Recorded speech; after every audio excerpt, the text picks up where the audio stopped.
When Paul stops talking about this variety of gifts that are activated by the Spirit, he moves immediately into the love chapter, where he says, if I speak in the tongues of mortals and of angels, but do not have love, I am a noisy gong or a clanging cymbal.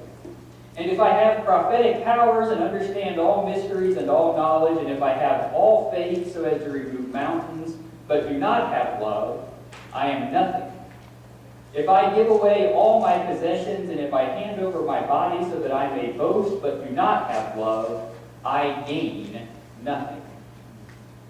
And he goes on to say, love is patient, love is kind, love is not envious or boastful or arrogant or rude.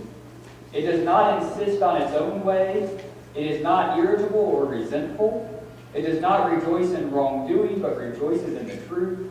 It bears all things, believes all things, hopes all things, endures all things. He says, love never ends. As for prophecies, they will come to an end. As for tongues, they will cease. As for knowledge, it will come to an end. For we know only in part, and we prophesy only in part. But when the complete comes, the partial will come to an end. When I was a child, I spoke like a child, I thought like a child, I reasoned like a child. When I became an adult, I put an end to childish ways.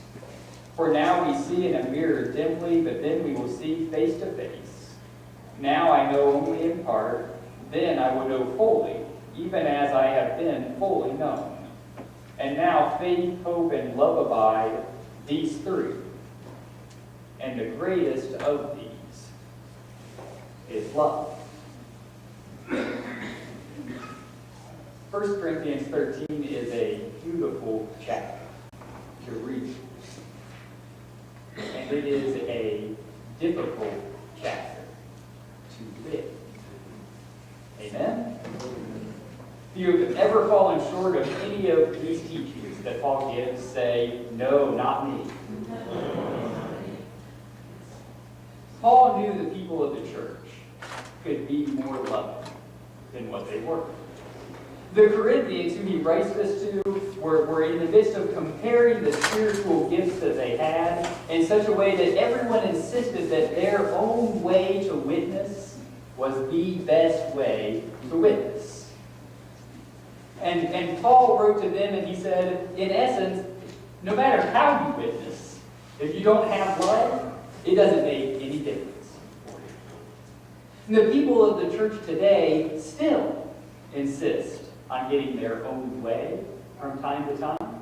And people argue about what is the best way to worship, the best way to believe, the best way to reach out, the best way to teach, the best way to serve. And minor divisions within the church still can undermine the entire mission. And people inside the church and people outside the church continue to be overcome with envy. We all occasionally look at family and friends whose lives seem better than ours, and we think, wow, what I wouldn't give to be that person. And probably more often than not, they're sitting across the room looking at us, thinking the very same thing. Now for me, I don't need to go anywhere beyond the very first word that Paul uses to describe what love is before I start to get hung up about whether or not I really am as loving of a person as I would like to be. The very first word that Paul uses as he starts this description is that love is patient. There are times when I am not as patient as I would expect to be, even with the people who are the closest to me. You know, one of the people who I sometimes get impatient with is my youngest daughter, Lily, who is 5. Now, Lily is known, as Mary Ellen described her very aptly one day, she is our dawdler. She will take as long as you let her take to do anything that you ask her to do. And one day, I asked her, just this past week, I asked her to put her clothes in the hamper so that they could be washed. And I asked her to do this, and I started doing something else. Then I came back, and she still hadn't put her clothes in the hamper. And I looked at her, and what she was doing was she had taken a necklace she was wearing, and she was using the necklace to try to pick her clothes up off the floor, one piece at a time. She finally got her shirt in, then she goes over and tries to get her pants, and get them looped into the necklace, and then take that over, and it just continued to take longer and longer, and I thought, so this explains a lot. This is how it takes her, 25 minutes to do even the simplest of tasks, because she goes off into whatever it is and makes it into a game for herself to make it more fun. And there are moments when I begin to feel myself losing my patience. Can we please just finish this one thing and go on to the next?